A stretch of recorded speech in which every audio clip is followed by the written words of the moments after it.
Mas o Grattan-Guinness fala de três tipos de quantidade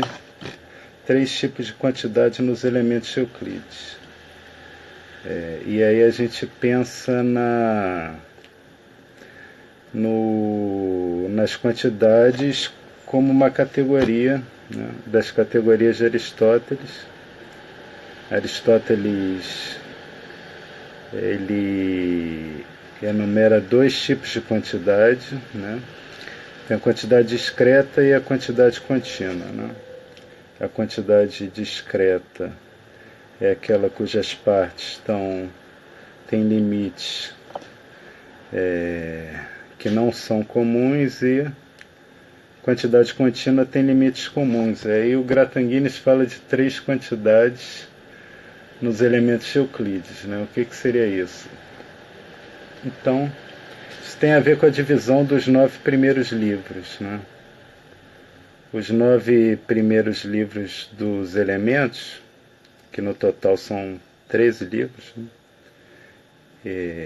Do primeiro ao quarto, o Euclides fala de geometria plana. O quinto e o sexto tratam de proporções, teoria das proporções.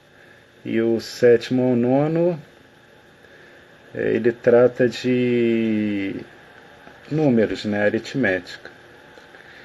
Então você tem essa divisão, né, o que a gente chamaria de quantidade contínua são as magnitudes, que estão nos livros de 1 a 4, e os números, que seriam hoje em dia os números naturais, estão nos livros de 7 a 9.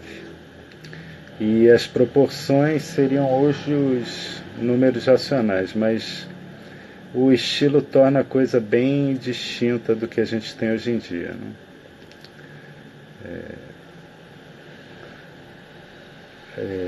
Então, o livro quinto e o sexto tratam de proporções, seria a terceira quantidade. Então, vou falar primeiro dos números, né? Os números não têm muita dificuldade. O Euclides ele define as operações e as propriedades básicas, as operações comuns, né? Soma, subtração, multiplicação. Tem também o algoritmo do máximo divisor comum, que chamam de antifairese, né? É mais ou menos um jogo de você tem dois números, você subtrai o menor do maior e vai fazendo isso até chegar no máximo divisor comum. Então os números não tem muito mistério, não tem muita dificuldade de entender, né? As magnitudes estão nos livros de 1 a 4. E as magnitudes vão ser área, comprimento, né? Então ele vai tratar de segmentos e círculos e construções que você consegue fazer com régua e compasso. Aí você já não tem tantas operações, você não encontra multiplicação de magnitudes, né, nos elementos de Euclides. A única que faria sentido seria a multiplicação de um comprimento por outro, como você tem no triângulo, base vezes altura dividido por 2, aí você tem a área. Mas isso não aparece nos elementos, né? Você encontra logo no primeiro livro, em vez de calcular a área, ele mostra casos em que você tem ou paralelogramos ou triângulos com áreas equivalentes. Então essa operação de multiplicação já não existe nos elementos, não tem multiplicação de magnitudes, né? Então, Só para enumerar, as magnitudes são, você tem comprimentos, ângulos, áreas, né? Volume, mas geometria espacial ele trata só a partir do 11º livro. E aí as proporções são um caso bem à parte, né? As proporções, elas... o pessoal considera... A definição aparece no livro 5, né? E segue a teoria que é atribuída a Eudoxo. Eudoxo, que era um matemático do círculo lá platônico, e ele desenvolveu a teoria das proporções. A proporção, basicamente, você, por exemplo, não... Euclides não define uma igualdade entre as proporções, né? Ele usa termos diferentes para tratar de igualdade de magnitude e igualdade de número. Para as proporções, acho que o mais correto seria falar razões, né? Então, no livro 5, ele define a razão como uma relação entre duas magnitudes do mesmo tipo. Então ele basicamente diz que é uma relação, né? Não dá uma definição muito específica, mas ele logo então essa definição de razão, acho que é a segunda definição do livro 5. Na quarta definição, ele define quando duas razões são iguais, né? Mas ele não usa o termo iguais, né? Ele diz que as duas razões estão em proporção. Então você teria A está para B e C está para D. Quando elas estão em proporção, quer dizer que elas são iguais. Ele define um critério para você avaliar isso daí. Mas o importante eu pretendo falar mais dos elementos, então eu falaria do livro 5 e do critério específico mais para frente, mas o importante é você ver que ele sempre faz a proporção entre magnitudes de mesmo tipo. O que quer dizer isso? Magnitude de mesmo tipo quer dizer que ele nunca vai dividir uma área por um comprimento. Então você não vai ver a área do triângulo sobre a base é metade da altura, né? Isso não aparece. O que você vai encontrar é a área de um triângulo. Você tem dois triângulos de mesma altura, então a área do primeiro está para a área do segundo, assim como a base do primeiro está para a base do segundo. Então a razão é sempre entre comprimento e comprimento, área e área, né? Volume e volume. Você não encontra essa não é bem propriamente uma divisão, né? Você não divide a área por comprimento, uma coisa bem restrita, né? E que o pessoal considera que teria origem na teoria musical platônica. Então, a teoria musical platônica seria bem matemática, né? E ela tem a ver com... Eles tinham um instrumento de uma corda, eles faziam divisões para obter notas diferentes, né? Tons diferentes. E daí teria nascido, como as relações entre as notas têm a ver com as proporções, né? em que você divide essa corda que era chamada de cânon, né?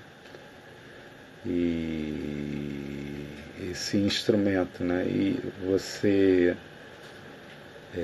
até o Euclides tem um outro livro que não se perdeu, que tem até tradução para o português, saiu numa revista de história da matemática. Ele tem um livro chamado Sessio, o pessoal traduz, acho que para o latim, o título do livro, Sessio Canonis.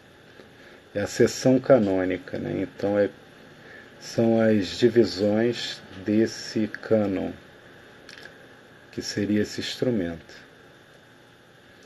Daí que, por exemplo, uma diferença para os números racionais de hoje em dia é que você não tem uma multiplicação, né? Então você não vai encontrar 1 sobre 2 vezes 3 sobre 4 igual a 3 oitavos. Não tem isso. Tem uma operação de composição entre duas proporções que mais ou menos funciona como multiplicação, mas ela funciona por quê? Ela funciona como? Ela funciona com uma restrição. Você pode compor A sobre B com B sobre C. Então, o numerador da segunda tem que ser igual ao denominador da primeira, né?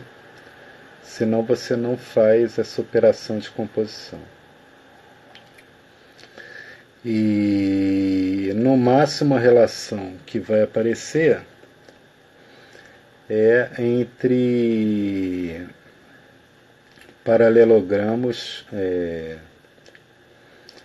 com a mesma área e com o mesmo ângulo. Você vai ter as proporções entre base e altura vão ter relação, vão ser proporcionais, né? Vão ter aquela igualdade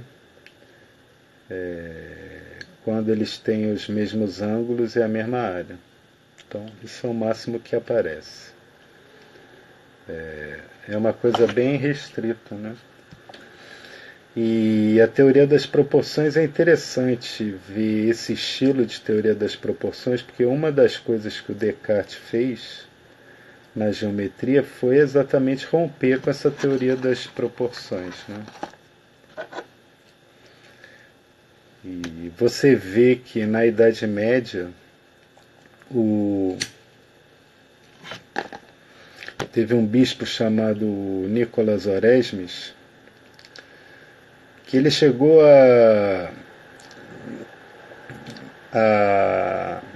ele tem várias definições interessantes, né, no livro dele chamado Geometria das Qualidades.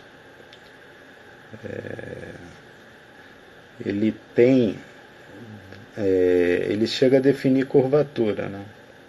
Você tem uma curva no plano.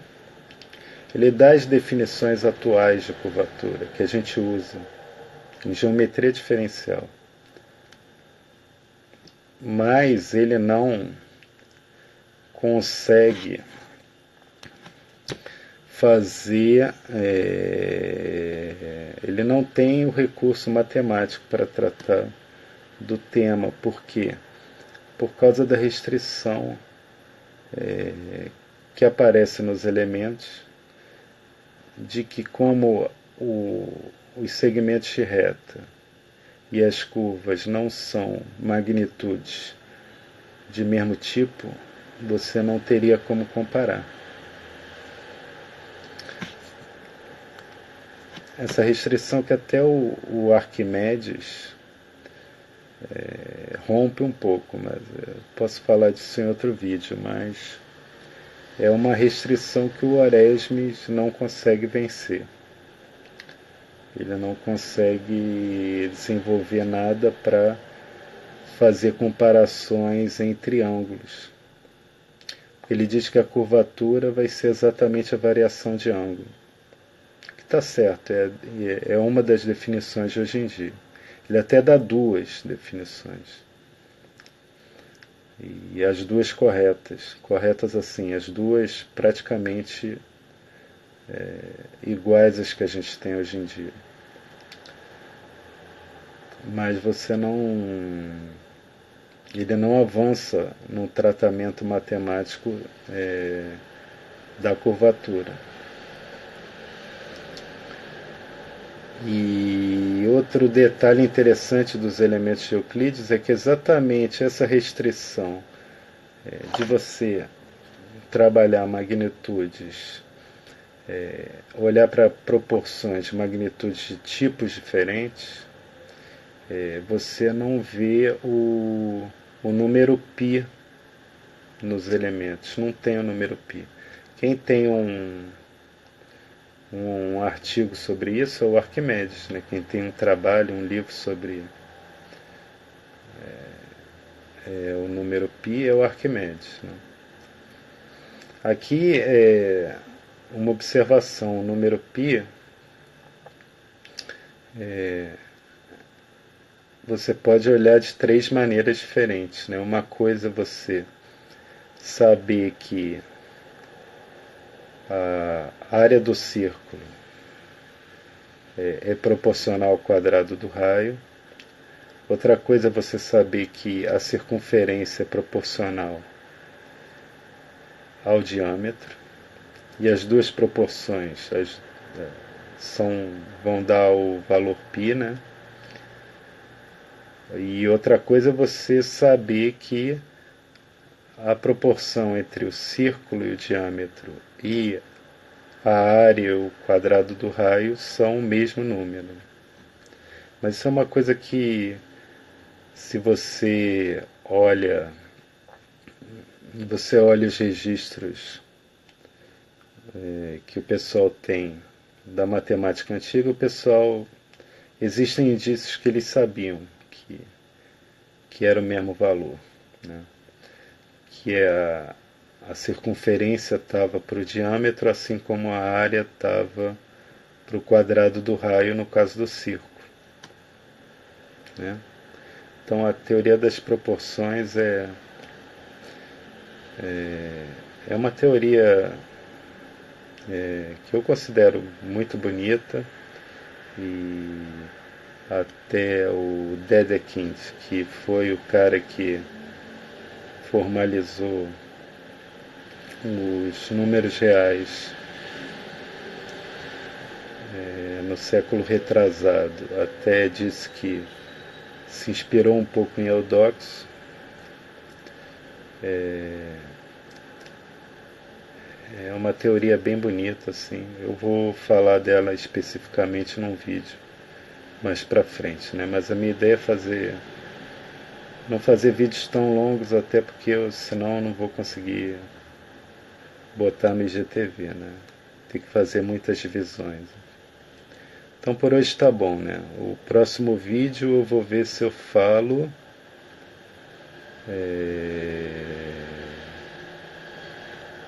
calma aí.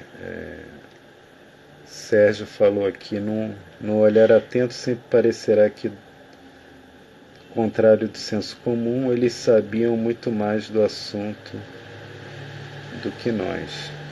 A questão é você saber o que eles sabiam exatamente, né? Porque às vezes a gente desenvolve num sentido, mas eles estavam desenvolvendo em outro sentido. Porque o que parece é que essa ligação com a teoria musical tinha também um fundo simbólico, que dois autores em particular, o Ernest Maclean e o Robert Brambault, eles investigaram e até consideram que certos usos dos números no simbolismo platônico, nos mitos platônicos que aparecem nos diálogos, tem base nessa teoria musical. Se você olha para as proporções musicais, você entende melhor o que Platão está tentando dizer nessas passagens dos diálogos. Então, o que parece é isso, é que isso era uma coisa que nem dá para dizer assim, Descartes rompeu com isso, mas pelo que o MacLean e o Bramble falam, o pessoal não sabia disso há muito tempo. Ninguém falava desse significado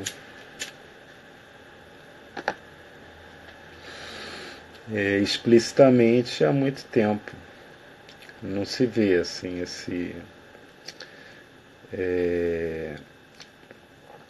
essa interpretação, né, dessas passagens não se encontra assim.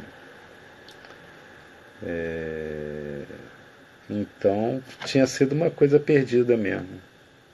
Dizem que há bastante tempo, até o Próclo, não foi o Próclo, não. Alguns comentaristas gregos posteriores não mencionavam.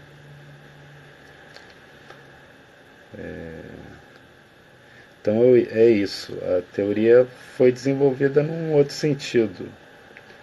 E aí você perde certas ligações que tinha antes, né? Mas que também ninguém se lembrava, né? Já na época.